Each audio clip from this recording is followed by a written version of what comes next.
En fait, le EdTech World Tour, c'est né d'un constat. Le constat que nos systèmes éducatifs aujourd'hui sont désuets. Ils ne sont absolument pas adaptés au monde dans lequel on vit et ils ne sont pas du tout adaptés aux changements drastiques qui s'opèrent aujourd'hui, notamment à cause du numérique. Et on s'est posé la question, toutes les deux, fascinées l'éducation, comment on pouvait faire autrement, comment on pouvait apprendre autrement et comment on pouvait enseigner autrement. Audrey et moi, on s'est rencontrés sur les bancs d'HEC et dans notre scolarité, on n'a pas vraiment eu l'occasion d'utiliser les outils numériques pour apprendre. C'était très traditionnel, on a eu la même éducation que nos parents et nos grands-parents et on s'est dit que c'était pas tellement normal. Et donc voilà, on est parti faire le tour du monde pour voir si dans d'autres pays, ils étaient plus avancés que nous en matière d'éducation numérique. Donc ça, c'est les pays qu'on a visités, plus la Nouvelle-Zélande, qu'on n'a pas mis sur cette slide parce qu'elle est arrivée plus tard. Éducation, c'est surtout une question locale, hein, il ne faut pas l'oublier, Antoine l'a dit hier encore, on ne peut pas juste copier-coller des bonnes pratiques qu'on a vues dans ces pays et les copier-coller en France, en Europe, c'est pas possible, parce que c'est un enjeu qui est profondément souverain et qui est très culturel. Donc en fait, si on parle d'éducation, on ne peut pas forcément parler d'ubérisation de l'éducation. Moi, je pense que qu'on ne peut pas, qu'il n'y aura pas ou pas tout de suite un Uber de l'éducation, parce que, encore une fois, l'éducation, c'est un enjeu local, c'est un enjeu culturel, et donc on ne peut pas appliquer une solution à tout ce spectre, en fait, et à tous ces pays. Donc voilà. Par contre, ce qu'on peut faire, et c'est ce qu'on a essayé de faire avec le EdTech World Tour, c'est qu'on peut comparer ce qui se passe ailleurs, et on peut s'en inspirer, et on peut essayer de faire de l'advocacy, de ramener des bons exemples, de bonnes pratiques, et d'en parler, et faire en sorte que les mentalités bougent, et s'inspirer en fait de ce qui se fait autre part. Ce qu'on s'est dit finalement, c'est en plus, au-delà des barrières géographiques, il y avait également des gros silos fonctionnels. Dans beaucoup d'entretiens qu'on a menés, finalement, on a eu des interactions avec des gens qui, entre eux, au sein de l'écosystème, n'avaient pas forcément ce privilège au quotidien et ne parlaient pas le même langage. Donc ça créait des frustrations, des crispations et finalement peu d'avancement au sein d'un écosystème. Et donc on a trouvé ça important de créer à la fois un index de bonnes pratiques qu'on va publier ce mois-ci, mais également de se poser les questions de ces crispations et de ce qui pose problème aujourd'hui quand on parle d'EdTech et ce qui pourrait moins poser problème si on l'envisageait de la bonne façon. Donc, pour commencer, je pense que quand on parle d'éducation en France et ailleurs, le rapport à l'erreur, c'est ce qui est le plus frustrant, c'est ce qui est le plus ancré dans nos mémoires à tous. Et aujourd'hui, la technologie n'est pas évidemment un outil merveilleux, mais c'est un outil miroir pour repenser la façon dont on a un rapport à l'erreur. Peut-être une façon aussi de repenser le côté fixe finalement de l'échec et repenser ça sous un angle plus continu où finalement on peut évoluer et avoir un suivi plus granulaire de son apprentissage, être moins sanctionné par des moyennes, par des notes, mais plus par des compétences clés, plus par des choses qui s'inscrivent véritablement dans le processus d'apprentissage à tous, à chacun, et pas seulement dans des cycles qui sont prédéfinis. On pense aussi, et on en a parlé hier au sujet des MOOC, aujourd'hui, c'est la réaction qu'on a eue quand on en parlait à notre entourage au départ, on a parlé dans les Tech World Tour, les gens étaient « Ah, vous allez étudier les MOOC ». Globalement, on pense que sans remplacer l'enseignement supérieur, les EdTech, ça peut nous permettre de la repenser. Et quand je dis repenser, je ne pense pas seulement à la structure même de l'université, mais également à la façon dont on s'oriente vers elle.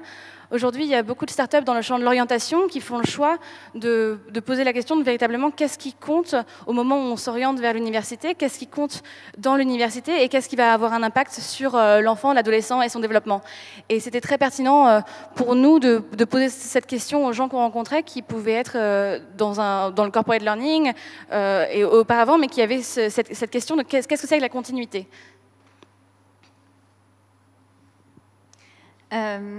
Ce qu'on retient également, c'est qu'en fait, le prof est au centre et il ne faut jamais l'oublier, c'est the killer app en fait. Donc en fait, il n'y a pas d'application qui va pouvoir nous remplacer le prof ou la prof.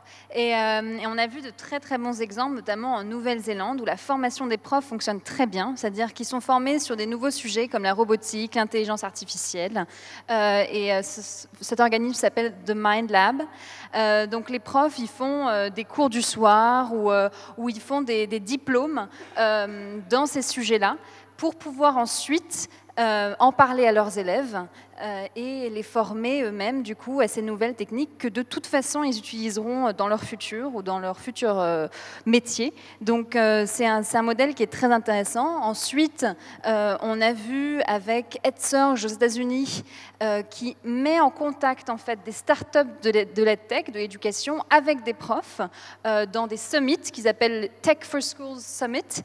Et en fait, c'est super parce que les profs peuvent donner leur feedback directement en testant devant les entrepreneurs et leur dire bah, écoute, ça sert à rien, moi j'en ai absolument pas besoin dans ma classe, ou ça, il faudrait peut-être que tu le modifies comme ça, ce qui aide énormément les entrepreneurs. Et donc ça, ces Tech for Schools Summits sont très très populaires au sein de la communauté des profs et des entrepreneurs.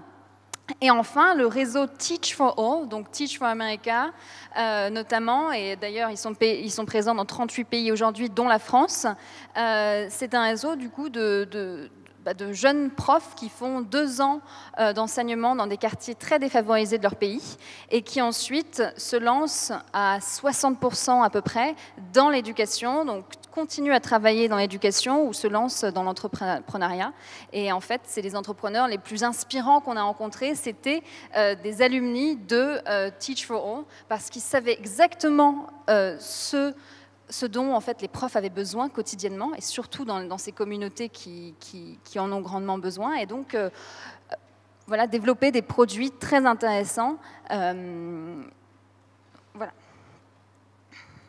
Et ensuite, encore une fois, l'école, dans cette même lignée, est-il le nouvel incubateur? Est-ce qu'on peut penser à une école qui forme les profs à devenir acteurs du changement de l'éducation, comme on a vu en Australie, par exemple, dans 2 écoles, notamment le Sydney Center of Innovation and Learning, non, c'est pas ça? Oui, c'est ça. Qui a instauré dans son école, donc c'est un lycée, un incubateur où les profs eux-mêmes pensaient au changement et définissaient ce à quoi ils aimeraient que ressemble en fait le cours dans 5 ans, et aidés par un proviseur très visionnaire qui les aidait dans cette vision de l'éducation du futur. Et c'est eux-mêmes en fait qui ont réinventé l'école, qui maintenant n'a plus de salle de classe, les élèves sont tous connectés et il y a très peu de cours en fait. C'est vraiment du peer-to-peer learning, c'est du project-based learning qui fonctionne extrêmement bien. Et donc, nous, on pense qu'en fait, l'innovation doit être teacher-driven, donc doit être... voilà, c'est les profs qui doivent être au centre et on ne doit pas leur imposer un truc en top-down parce que ça ne fonctionnera jamais.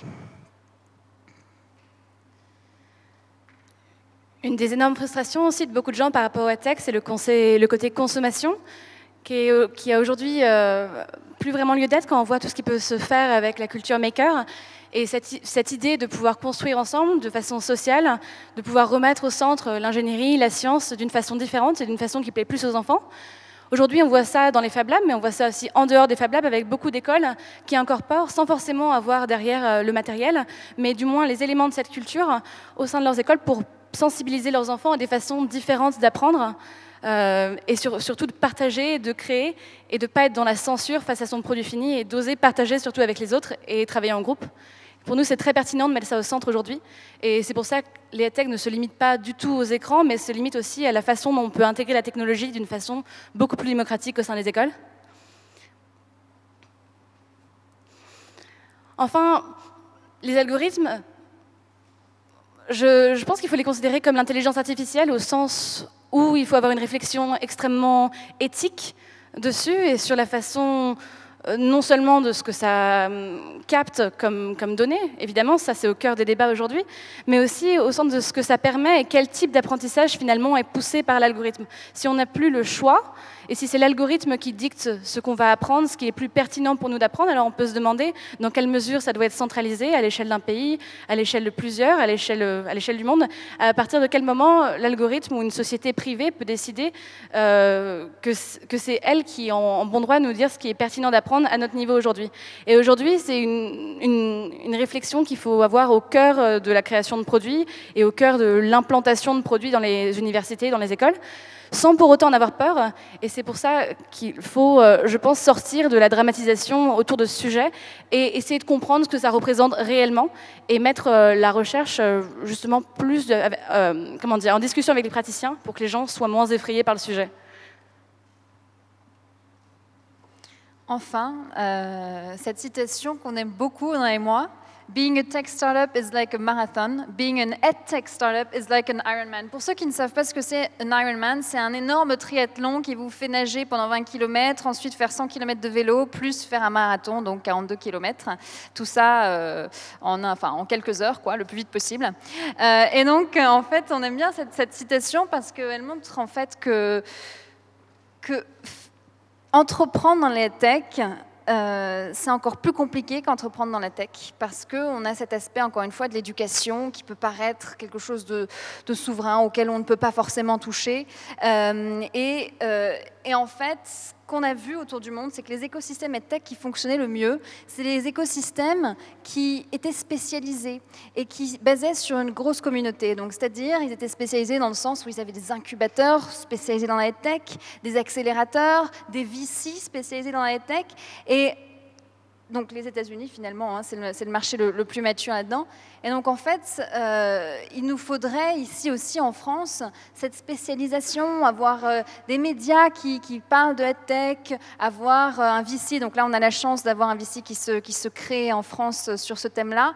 Mais c'est très, très important d'avoir cette communauté, cette spécialisation pour qu'en fait, l'entrepreneuriat dans l'éducation puisse être dynamisé et que les entrepreneurs n'aient pas peur de se lancer dans ce milieu.